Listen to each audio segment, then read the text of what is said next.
Traffic નિયમ તોડનારાઓને હર્ષ સંઘવીની ચેતવણી। હવે ટ્રાફિકના નિયમ તોડ્યા તો મેમો નહીં, સીધી એફઆઈઆર। રોંગ સાઈડ વાહન સિગ્નલ તોડનારને સીધા જેલમાં નાખો તેવું હર્ષ સંઘવીએ કહ્યું છે। રોડને રેસિંગ ટ્રેક સમજનારાને દંડ નહીં, સીધા જેલમાં બંધ કરો તેવી સંઘવીએ કડક શબ્દોમાં ચેતવણી આપી દીધી છે। હવે જો તમે ટ્રાફિક નિયમ તોડ્યા તો તમને મેમો નહીં મળે, પરંતુ તમારા વિરુદ્ધ સીધી એફઆઈઆર થશે।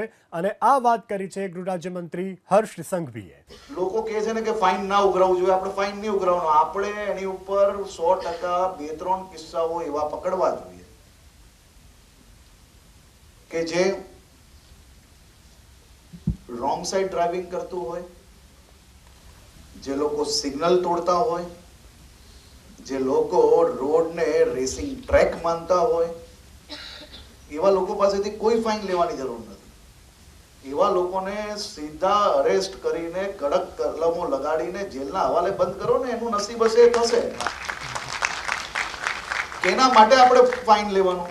રસીદ ફાડવાની જ નહીં, રસીદ ફાડવાની કોઈ જરૂરત જ નથી।